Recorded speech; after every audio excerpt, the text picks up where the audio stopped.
আসসালামু আলাইকুম রহমতুল্লাহ। এটিএন বাংলার সুপ্রিয় দর্শক, মাহে রমাদানের বিশেষ আয়োজন বাংলাদেশ থ্যালাসেমিয়া সমিতি নিবেদিত স্বাস্থ্য সুন্নাহ অনুষ্ঠানে আপনাদের স্বাগত জানাচ্ছি। সুপ্রিয় দর্শক, আমরা আমাদের অনুষ্ঠানে বাংলাদেশ থ্যালাসেমিয়া সমিতির উদ্যোগে মূলত যেই কাজটি করতে চাই তা হলো আমরা আমাদের জানাতে চাই থ্যালাসেমিয়া অসুখ হিসাবে কীরকম ভয়াবহ এবং থ্যালাসেমিয়ার প্রতিরোধ কত সহজ। অসুখ হিসাবে ভয়াবহ হলেও এটা প্রতিরোধ যে কত সহজ সেই ব্যাপারটি আমরা বিশেষভাবে জানাতে চাই এবং ধন্যবাদ জানাতে চাই থ্যালাসেমিয়া সমিতিকে যে তারা এই আয়োজনটি করেছে। আমরা আজকে যে অংশটি নিয়ে কথা বলতে চাই সেটা হলো মানবাধিকার এবং থ্যালাসেমিয়া।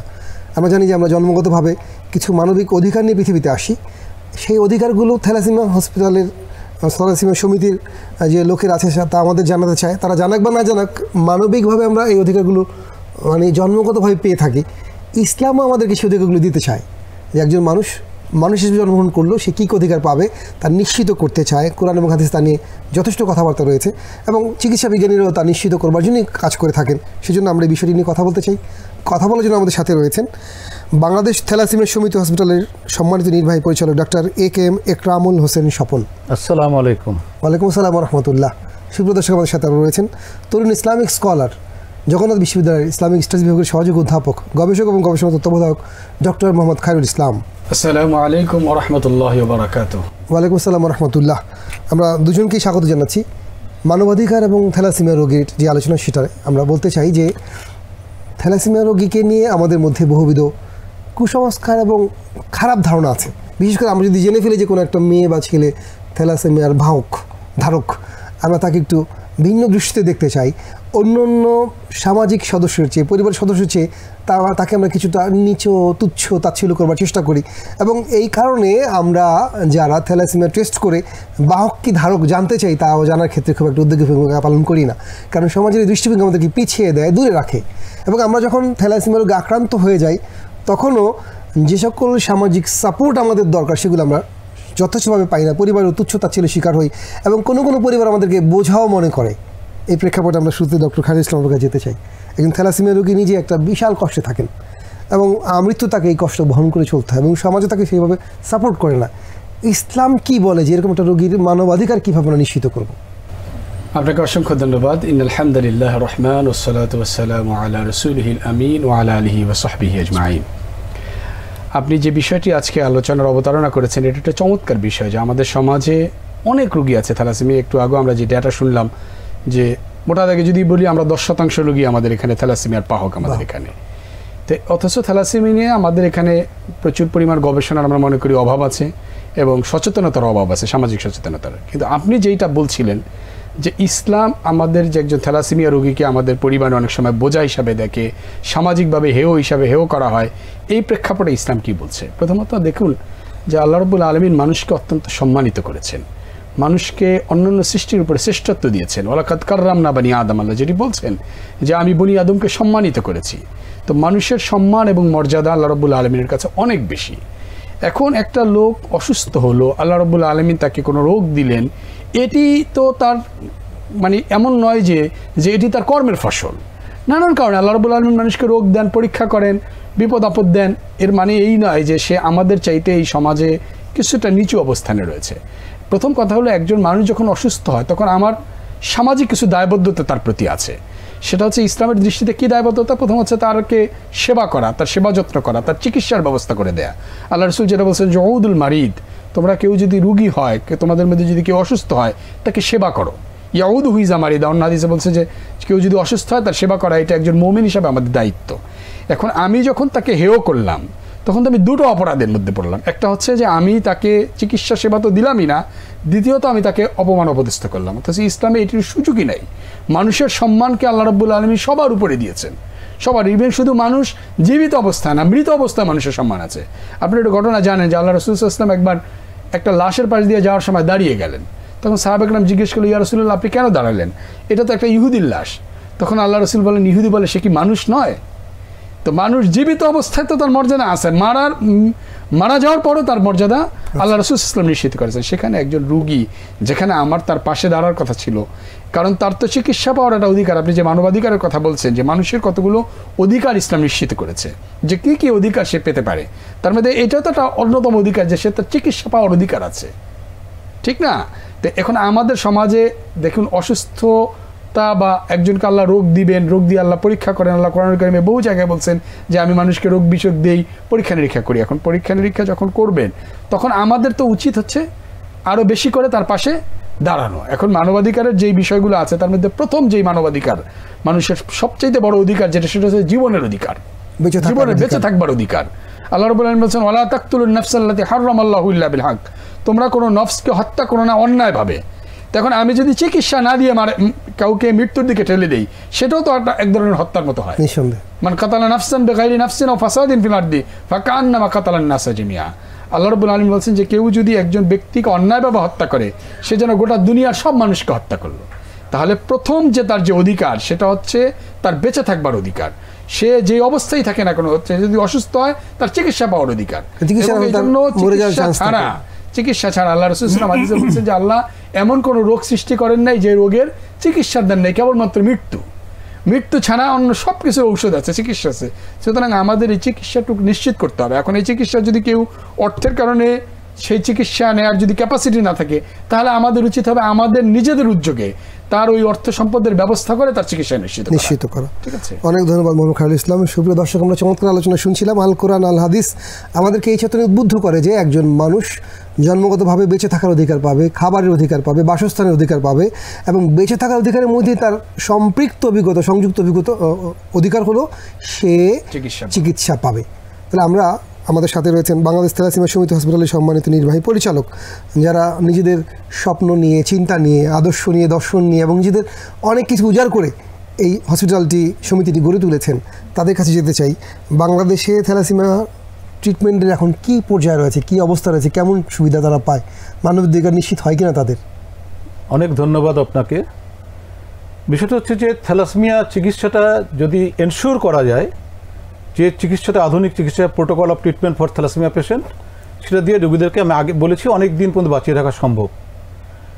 এখন আমি যে কথা, মানবাধিকার কথা যে কথাটা আপনি বললেন, আমি তো মনে করি যে এটা একটা তার অধিকার। একটা রাষ্ট্রের দায়িত্ব হচ্ছে একটা নাগরিকের অন্ন, বস্ত্র, শিক্ষা, চিকিৎসা, বাসস্থানের নিশ্চয়তা ব্যবস্থা করা, এবং চিকিৎসা একটা অন্যতম অধিকার তার। এই অধিকার নিশ্চিত করবার জন্য এই রোগীর জন্য যে চিকিৎসাটা দরকার, সেই চিকিৎসাটা আমাকে এনশিওর করতে হবে। আমরা যেটা করার চেষ্টা করি, থ্যালাসেমিয়া সমিতি হাসপাতাল, আমি আপনারা নিশ্চয়ই জানেন যেখানে প্রায় 5,000 রেজিস্টার্ড থ্যালাসেমিয়া রোগী আছে। তার মধ্যে 70 to 80% রোগী হচ্ছে অত্যন্ত গরিব রোগী, এবং কিছু কিছু রোগী আছে একেবারে বিত্তহীন। এই রোগীদেরকে আমরা কীভাবে চিকিৎসা করছি? প্রথমত হচ্ছে এদের জন্য দরকার একটা নিরাপদ রক্ত।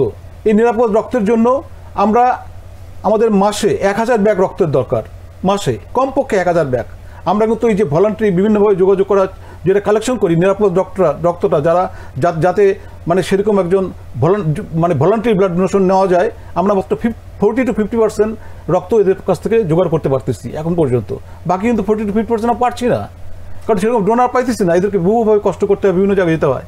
আমাদের রিসেন্টলি আমাদের একটা মোবাইল ব্লাড কালেকশন ভ্যান পেয়েছি, বাংলাদেশ ব্যাংক এটা আমাদের দিয়েছেন। প্রায় 50 লক্ষ টাকা খরচ করে একটা মোবাইল ব্লাড কালেকশন ভ্যান আমরা নিয়েছি। এই ভ্যানটা কিন্তু বিভিন্ন জায়গায় যায়। অনেকে হয়তো ডোনাররা আসতে পারেন না, আমরা তাদের দৌড়গোড়ায় যাই, তাদের কাছে রক্তটা সংগ্রহ নিয়ে আসি। এই রক্তটাকে আমাকে পরীক্ষা নিরীক্ষা করতে হয়, তারপর নিরাপদ রক্ত করতে হয়, রক্ত লাল অংশটাকে আলাদা করতে হয়, তারপরে তাকে ট্রান্সফিউশন দিতে হয়। এখন প্রথম কথা হলো যে রক্তটা যদি আমি জোগাড় করতে না পারি, এই রক্তটা যদি দিতে না পারি, তাহলে প্রথম চিকিৎসার প্রথম ধাপটাই তো এখানে বাধাগ্রস্ত হচ্ছে। সেই জন্য এই রক্তটা নিশ্চিত করা, আমরা মনে করি এই যে রক্তের ক্যাম্পেইনটা আরও ভীষণভাবে করা দরকার। স্বেচ্ছায় রক্তদান এই কর্মসূচিটা সরকারিভাবে নেওয়া উচিত। এবং পাশাপাশি আরেকটা জিনিস আপনাকে বলতে চাই, সেটা হচ্ছে যে আমরা কিন্তু এই যে রুগীগুলো, যারা এই রুগীরা যেন চিকিৎসা সেবায় ব্যাহত না হয়, এই জন্য আমরা কিন্তু এই হাসপাতালে একদম সাবসিডাইজ চিকিৎসা করি। আমাদের 500 রুগীর মতো আছে, যাদেরকে আমরা কিন্তু কাউকে 100%, কাউকে 60%, 70%, 80% সহযোগিতা করে আমরা রুগীদেরকে বাঁচিয়ে রাখার চেষ্টা করছি। আপনারা জেনে খুশি হবেন যে বাংলাদেশ সরকার একটা টেস্ট, সিবিসি টেস্ট নির্ধারণ করে দিয়েছে 400 টাকা, যেখানে করে 400 টাকা নিতে হবে। আমরা কিন্তু 400 টাকা নিতে পারি না, আমরা 200 টাকা নেই। 200 টাকা দিয়ে সিবিসি করতে হয়, কারণ এই রোগীগুলো প্রতিনিয়ত সিবিসি করতে হয়। এবং আরেকটি কথা যেটা আপনি বললেন যে এই রোগীগুলো নিজেদেরকে বোঝা মনে করে, আসলে সত্যি আপনারা জেনে অবাক হবেন, আমাদের এই হাসপাতালে এসেছেন অনেক বাবা সন্তান ছেড়ে চলে গেছে, অনেক মা বাচ্চাকে ছেড়ে চলে গেছে বোঝা মনে করে। এই জন্য কাউন্সেলিং হচ্ছে একটা বিরাট পার্ট। আমাদের একজন কাউন্সিলর আছে, আমরা প্রত্যেকটা রোগীদেরকে বা আমাদেরকে কাউন্সেলিং করতে হবে, তাদেরকে শারীরিক মানসিক প্রফুল্লতা রাখতে হবে। তুমি যে সমাজের বোঝা নাও, থ্যালাসেমিয়া তো কোনো ছোঁয়াচে রোগ নয়, এটা তো কোনো ব্যাপার না। আমাদের অনেক রোগী আছে, আপনারা আসবেন দেখবেন, যাদেরকে আমরা যারা চাকরি করছেন, যারা মাস্টার্স করছেন, ফার্স্ট ক্লাস নিয়ে তারা পাস করেছে, তাদেরকে আমরা বিয়ে দিয়েছি, তাদের সন্তান আছে। বিয়ে দিয়েছি কীভাবে? একটা থ্যালাসেমিয়া রোগী যদি একজন সাধারণ মানুষকে বিয়ে করে, তার তো কোনো সমস্যা হবে না, বাচ্চার বাহক হবে, কিন্তু বাচ্চা কিন্তু রোগী হবে না। কাজে এই থ্যালাসেমিয়া রোগীটাকে যদি আমি প্রপারলি চিকিৎসাটা করতে পারি, তাদেরকে যদি আমি সেভাবে বড় করে তুলতে পারি, এবং তাদেরকে যদি আমরা বিবাহ দেওয়ার সময় বলি যে তুমি কোনো বাহককে বিয়ে করবে না, তুমি একজন সাধারণ যে নাকি থ্যালাসেমিয়ার বাহক না তাকে বিয়ে করো, তাহলে কিন্তু তার বাচ্চা কিন্তু এর হবে না। কাজে আমরা চেষ্টা করছি এখান থেকে আপনাদের সহযোগিতা। আপনারা হয়তো বলবেন যে তাহলে আপনারা চলছেন কিভাবে?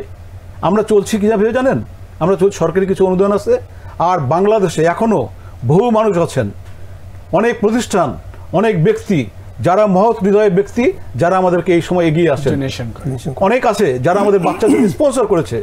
কোনো অর্গানাইজেশন আছে 25টা বাচ্চার যে চিকিৎসা লাগবে সেই চিকিৎসা স্পন্সর করেছেন, মাসের শেষে হিসাব দিয়ে তারা টাকা দেয়। অনেক প্রতিষ্ঠান আছে তারা জাকাত দিচ্ছে, 10 লাখ 15 লাখ 20 লক্ষ টাকা দিয়ে এই রোগীদের বাঁচিয়ে রাখছে।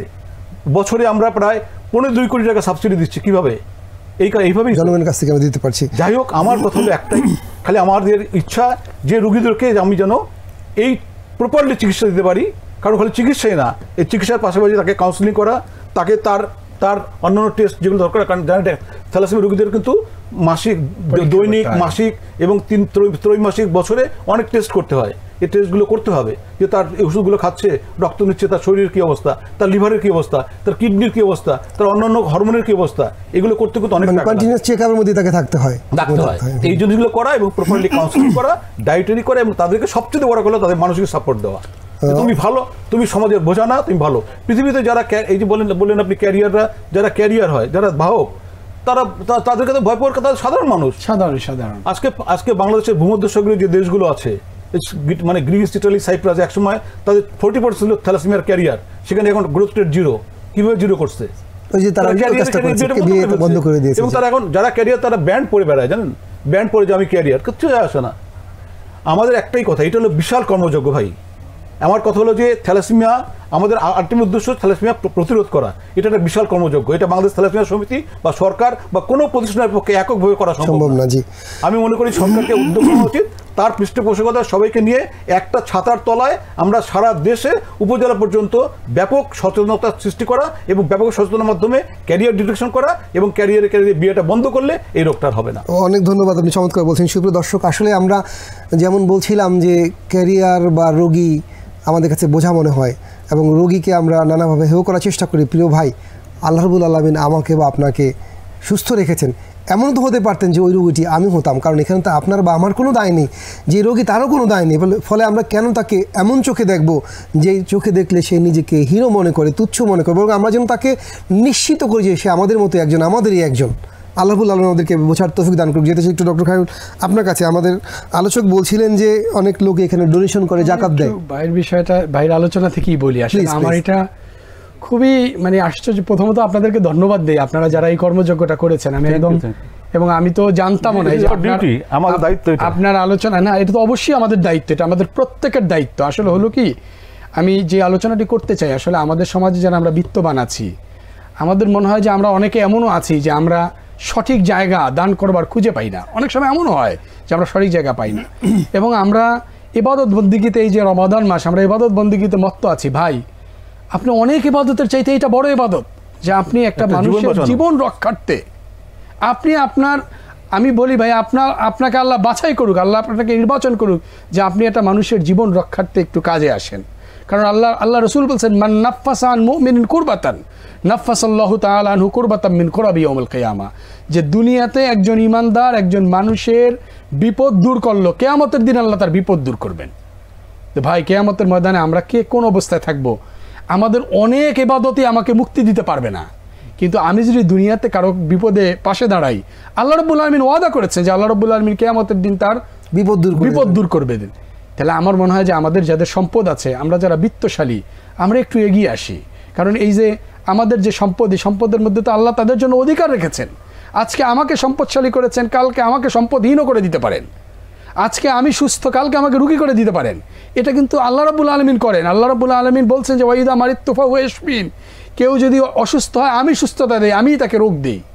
সুতরাং আমার মনে হয় যে এইখানে একটা সচেতনতার বিষয় এবং আমাদের সাইকোলজিক্যাল একটা চেঞ্জ দরকার। আপনি যে কথাটি বারবার বলছেন যে আমরা একজন রুগীকে কেন আমি খারাপ চোখে দেখছি, একজন রুগীকে আমি কেন বোঝা মনে করছি, এই যে একজন বাবা তার সন্তানকে রেখে দিয়ে চলে যাচ্ছে, মানে এই কথা শুনতে আমরা আজকে এই সভ্য সমাজে আমরা একজন ইমানদার যারা মুমিন দাবি করি, এটা আমরা কি করে চিন্তা করতে পারি?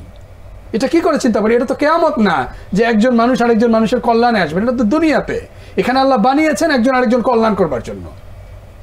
এখানে আল্লাহ পাঠিয়েছেন যে আমার ধন সম্পদ মানুষের প্রয়োজনে ব্যয় করবার জন্য। তাহলে আমি অনেক সম্পদ আমি সারা জীবনে ভোগ করলাম, ভোগ বিলাসের মধ্যে থাকলাম, আমি আমার ওয়ারিসদের জন্য, আমি আমার পরবর্তী জেনারেশনের জন্য জমা রাখলাম, আর আমার পরবর্তী জেনারেশন অনেক সময় দেখি সেই সম্পদ বিপদে নষ্ট করে।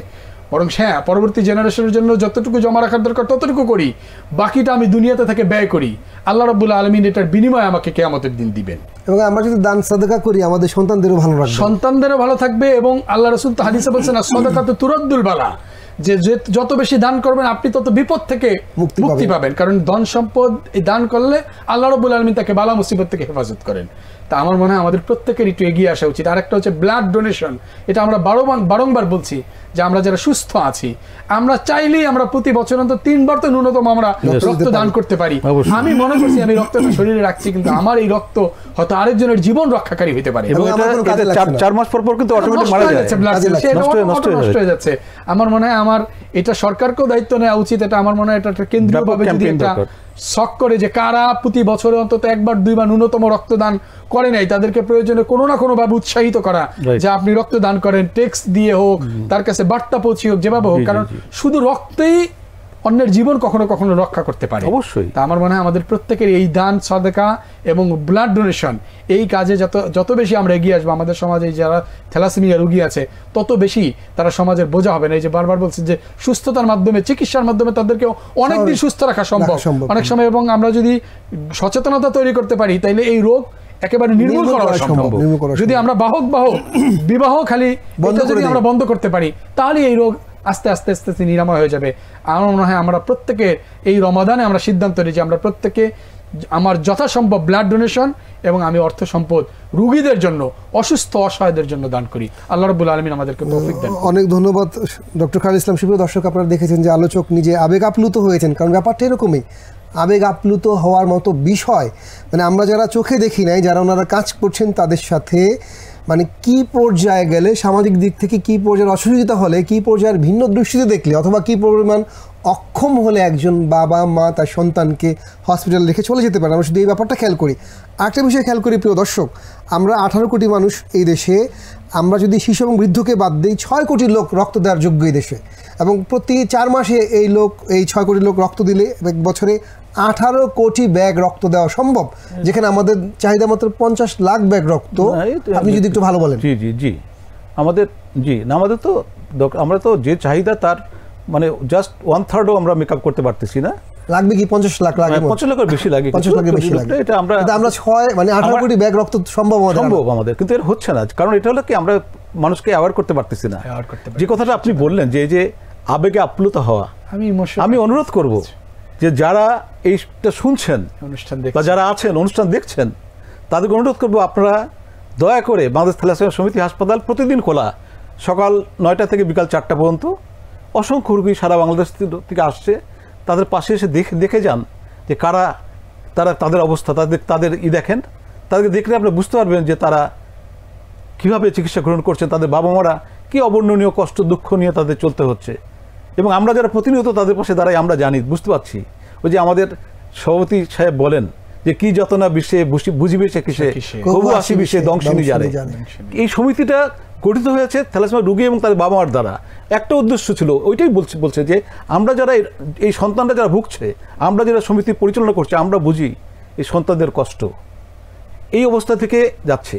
তা আমি শুধু এই কথাটাই বলবো যে থ্যালাসেমিয়া রোগীদেরকে কখনই সমাজের বোঝা মনে করবেন না, দয়া করে মনে করবেন না। এরা কিন্তু আমাদের ছেলেমেয়েরা কিন্তু অনেক মেধাবী। আপনারা বিশ্বাস করবেন কিনা জানি না, আমাদের বিভিন্ন সময় আমাদের থ্যালাসেমিয়া রোগী যারা যে সমস্ত পেশেন্টরা তারা অত্যন্ত মেধাবী। আমি অবাক হয়ে গেলাম, কিছুদিন আগে দেখলাম যে একটা মেয়েকে জিজ্ঞাসা করলাম, সে জিপিএ মানে মানে এসএসসি এবং এইচএসসি গোল্ডেন A+ পেয়েছে এবং সে খুব ভালো রেজাল্ট করে। অনেকেই এরকম অনেকেই আছে এবং তাদের মেধা আপনার সঙ্গীত চর্চা, এক্সট্রা কারিকুলার অ্যাক্টিভিটিস অত্যন্ত ভালো, কিন্তু তারা করে কি নিজেদেরকে একটু গুটিয়ে রাখে, মনে করে আমরা বোধহয় সমাজের বোঝা। তাদেরকে এখান থেকে উত্তরণ করাতে হবে। পৃথিবীর কোনো দেশে তো এভাবে বোঝা মনে করে না। আমাদের ছেলেমেয়েরা, আমাদের সন্তানেরা যারা থ্যালাসেমিয়া ভুগছে তারা অত্যন্ত মেধা সম্পন্ন, তাদেরকে এনকারেজ করতে হবে যে তুমি কিছু না, তুমি তো হচ্ছে একটা মানে বাবা মার কাছে উত্তর প্রাপ্ত একটা রোগ, যে রোগটা নিয়ে ভালো থাকা সম্ভব, কোনো দায় নাই। আরেকটা জিনিস হচ্ছে এই রোগটা কিন্তু কিউরেবল, এটা করা যায়, যেটা বোন ম্যারো ট্রান্সপ্লান্ট, নিশ্চয়ই এটা কেউ আলোচনা করেছেন, কিন্তু এটা অত্যন্ত ব্যয়বহুল এবং অনেক হ্যাজার্ডাস, যেটা আমাদের এখানে হয় না। আরো বিজ্ঞান কিন্তু এগিয়ে যাচ্ছে এবং আরো অনেক হয়তো আগামী দিনে আরো কোনো সুযোগ আসবে। কিন্তু আমার একটাই আপিল আজকের এই অনুষ্ঠানে, একটাই আপিল, সেটা হচ্ছে যে থ্যালাসেমিয়া মুক্ত বাংলাদেশ চাই। এই রোগটা নিয়ে যেন আর কেউ জন্মগ্রহণ না করে, এটা বিশাল কর্মযজ্ঞ।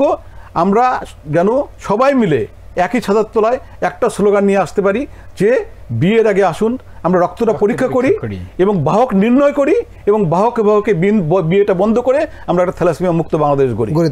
কারণ বাংলাদেশ অনেক অর্জন আছে, বাংলাদেশের স্বাস্থ্যখাতে অনেক অর্জন আছে, অনেক ভালো ভালো কাজ আছে।